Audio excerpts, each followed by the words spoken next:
This is Anusha Shetty and you are watching Cafe Laureate. In this edition, we will meet Mr. Venkataramana, the Group President HR of Landmark Group. With 30 years of experience in human resource, he strongly believes in driving a high-performance business culture and a fun-filled work environment. A great mentor and a wonderful boss in the eyes of his people. People say that his charismatic smile can calm anyone down in the toughest of the toughest situations. Let's hear it from him. So Venkat, with 30 years of experience in the industry, several leadership positions and a lot of awards behind your back, what is the key to your success? When I look back, I started in 1983 as a management trainee with a manufacturing company, and today with in the retail. Definitely the challenges were different. What actually kind of brought about my change in each of the roles I did, I think each sector I adapted myself. Started with manufacturing, like I told you, then moved on to a petrochemical company, which was very different. It was from there I was with the FMCG company, headed HR for an FMCG company. Then moved on to consulting. I did a stint of my own in terms of being an entrepreneur. 15 years of work, and then the entrepreneur bug bit me, and then I said, okay, why not use whatever domain expertise I'd gained, and then started a consulting firm. But then I had to come back to industry and joined a BPO firm at that time, an ITES firm, and that was one of the first BPO companies. And then retail was a different experience, which I kind of enjoyed in terms of for the last 10 years in retail. And then primarily I believe that HR is a function where you need to actually exhibit the right attitude, and it's all about people, so you need to empathize with people, understand them, make sure you kind of make a difference, you're a value proposition. So I think that's what I believed in. Absolutely. Now that you've come with so much of experience and you handle a lot of people, you started your career very early, and those days you started with a leadership role and there was no experience behind your back. So how did all of these things fall in place for you? Yes, I think I was head of the HR function in the year 1991. That's my first kind of assignment to head HR for a company, and this was with Henkel. Henkel is a multinational from Germany. We were into detergents and cosmetics in India. And it was just that I was identified amongst a few of my colleagues. This was a company promoted by SPEC, Southern Petrochemicals, which is a large company those days, and then they identified me and gave this role, and went through struggles taking up leadership positions at a very young age. Primarily acceptance, because in that era heads of functions who were general managers were at least 50 years old, and given the fact that about 32, 33 this role was given to me, definitely my other functional colleagues could not accept it, and they were all in their mid 40s or early 50s, and they just thought, what is this young guy there running a very important function like HR? And yes, I had to actually kind of ensure that I got their buy-in. They saw value add in me heading that function, kind of also inspiring my team for them to look up to me, and my peers to also look up to me, seeing that I make a difference. If I look back, how did I actually kind of get these qualities? I think from my younger days, when I was in college, I used to take up leadership positions. Primarily, I was into sports. I used to represent college for tennis and shuttle badminton, and then became the sports and games secretary of the college. I had also taken up, the those days, the Rotaract Club, the junior wing of the Rotary Club. I used to be president of the College Rotaract Club. Even today, if I ask people, they say that I think it's all about how you can get people to collaborate, how you can get them, inspire them as a team. At the end of the day, you need to, as a leader, insulate them. You should kind of give them direction, strategy, but let them do. I mean, their work. I think at the end, you need to provide that space and not monitor them or micromanage them. So it's all about empowering, delegating. I think that's what I've been doing. I think that's. So Venkat, with all these years of experience which you just mentioned, is there an episode or a story that you would want to narrate where you've lived a core belief that you had in mind which can inspire our viewers? I was assigned the task to actually recruit almost 3,000 engineers in a span of about 5 months, because we had this contract with Compaq at that time, now HP. And we needed to kind of ramp up, and this was skills like hardware, networking, and you don't find them ready-made, because at the end of the day they need to communicate well. Their both oral and written communications were important. That was when we kind of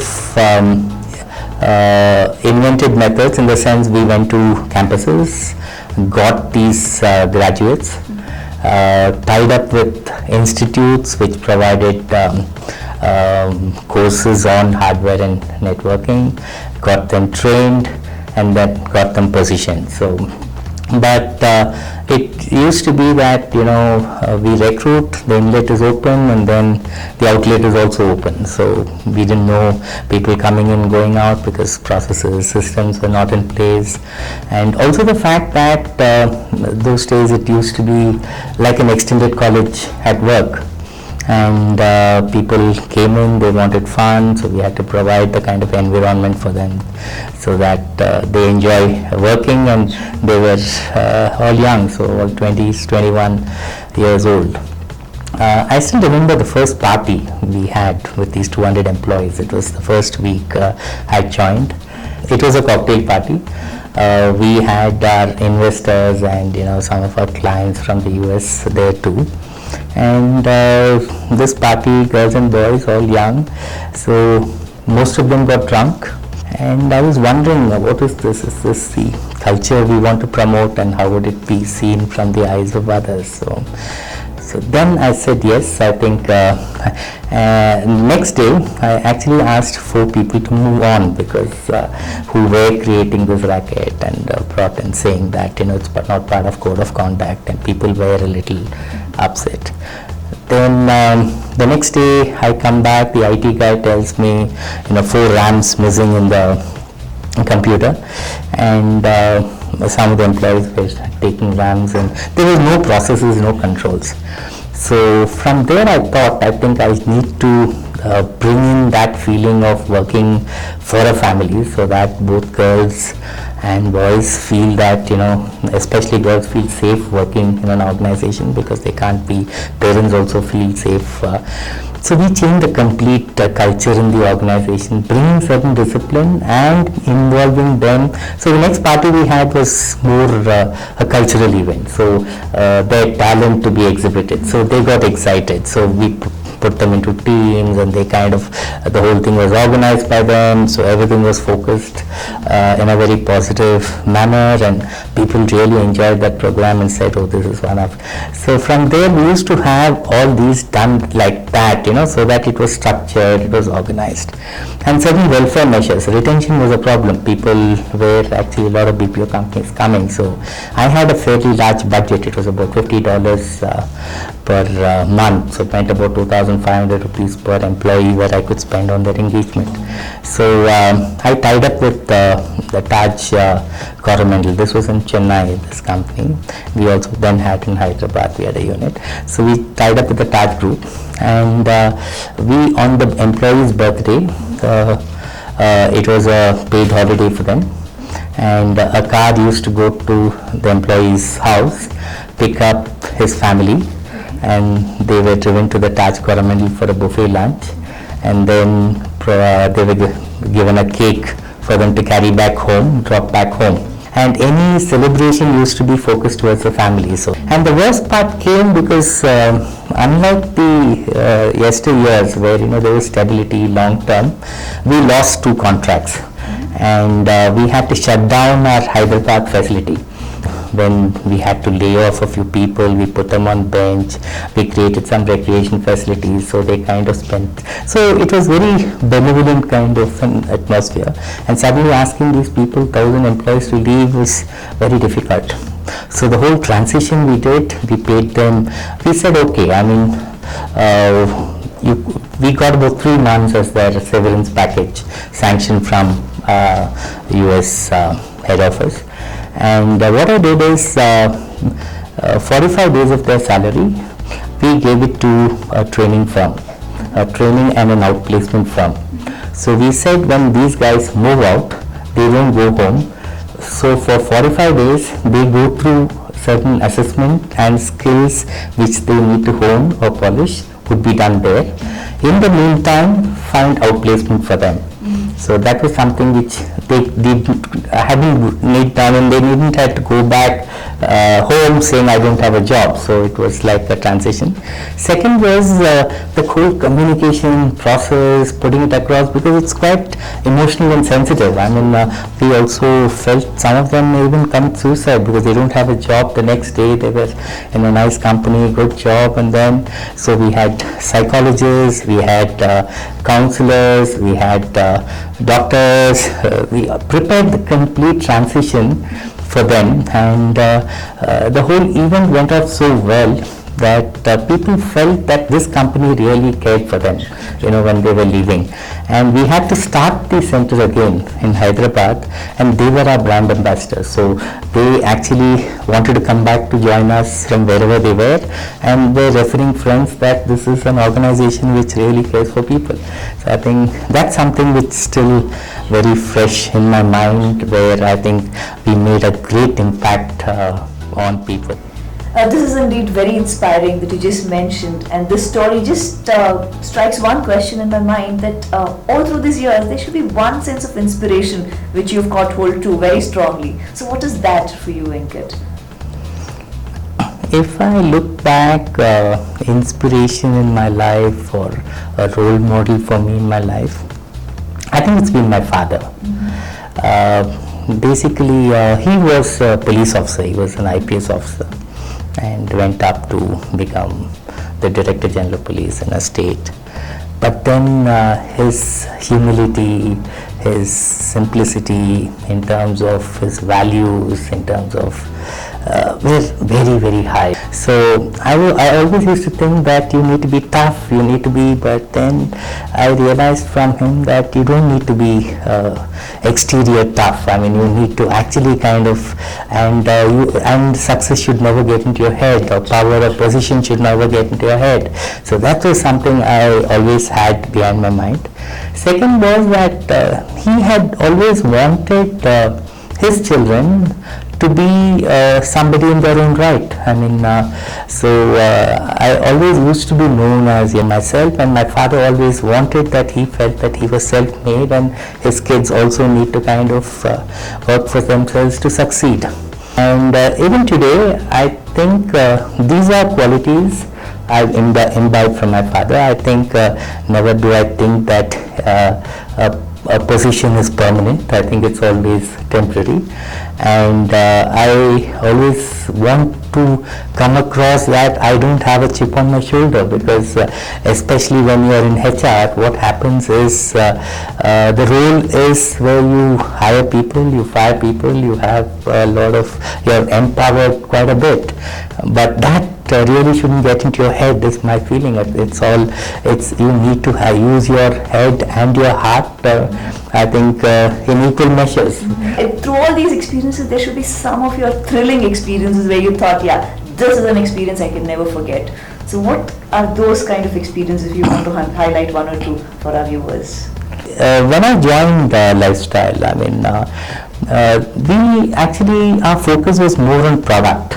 It was because at the end of the day, the customer comes to the store, the differentiator needs to be, the product, the price, and but then customer service orientation, things like that were definitely gaps, and that meant people, because at the end of it, that came from the employees.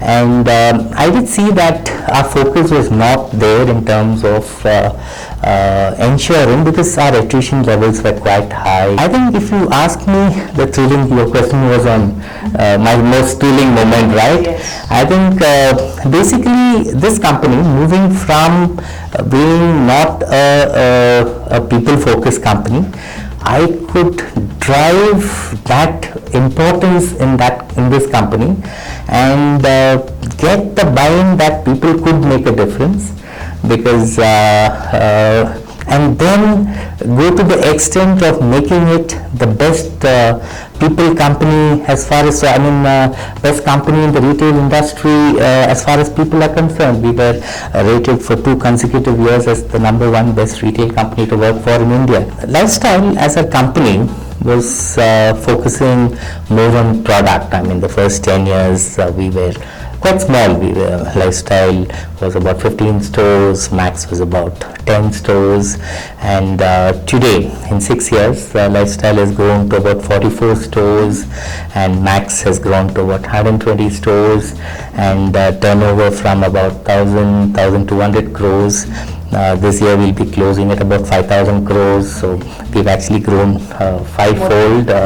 So we've had a CAGR growth of about 35% every year, and I think the best part was in one of the open houses, the managing director of Lifestyle mentioned that I think this growth, HR had a major role to play. And productivity grew, because productivity almost grew by about 60-70%. So so there is a correlation between engagement of the employee and productivity. So that's what it came up. And primarily, I think I always believe a happy employee brings a happy customer. Having said this, Venkat, through all these experiences and through all these successes that you just mentioned, moving to the top and having the great place to work for Lifestyle and leading the HR function throughout, I'm sure as a professional you had your good and bad moments, and throughout all the reputation that you carry is that you are very positive in the toughest of the toughest situations, and that's a very, very difficult trait that every professional feels. So what do you think is the secret behind staying positive all the time through all your ups and downs?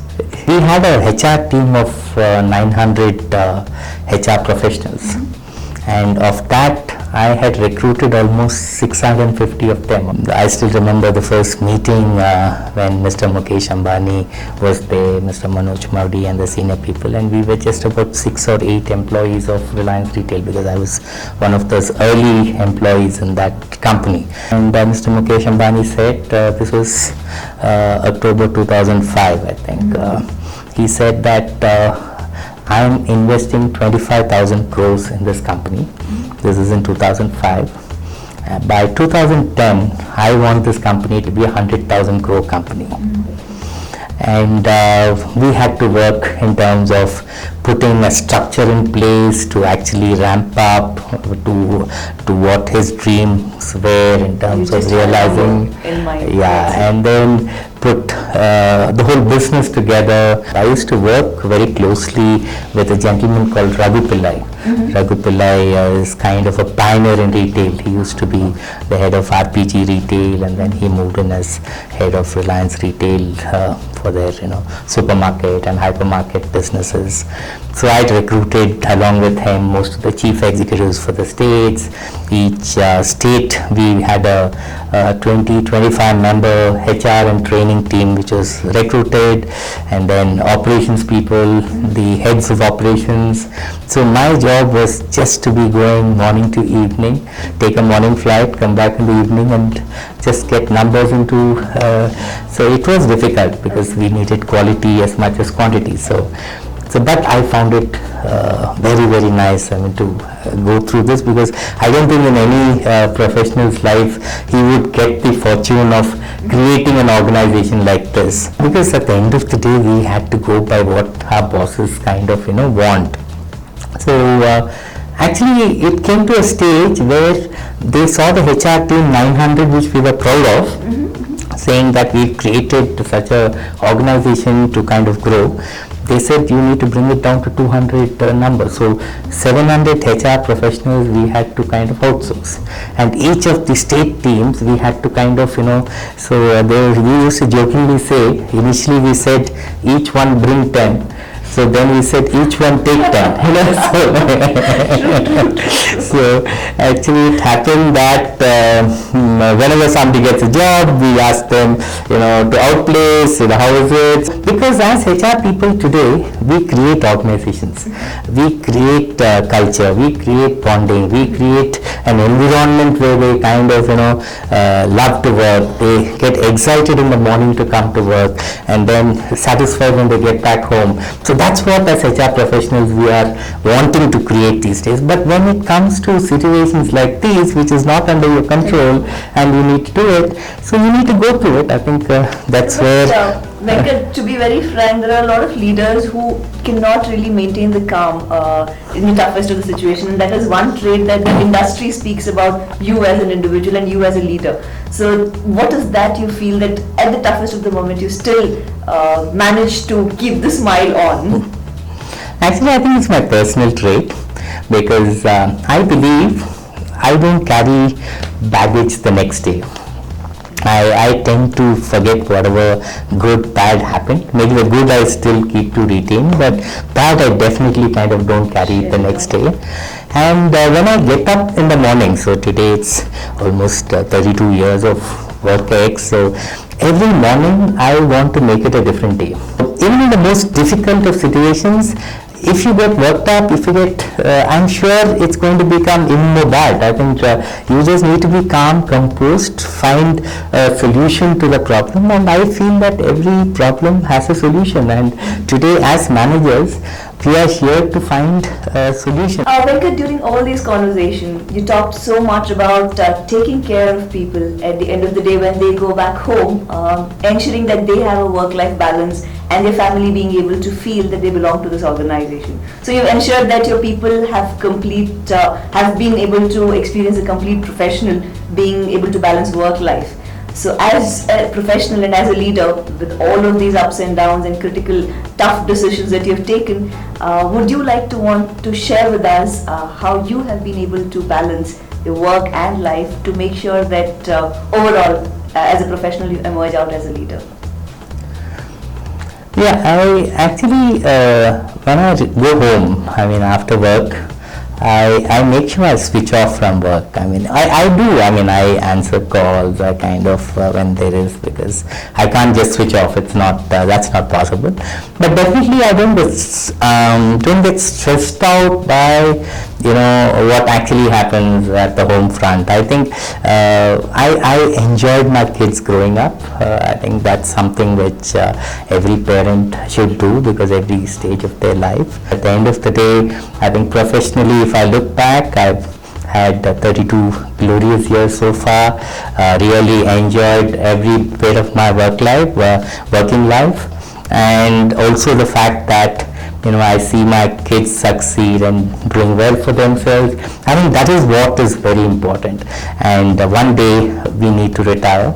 But even when I retire, I think I would continue to do something back to society. That's what my family wants. My wife is very keen that we set up something where we can contribute back to society.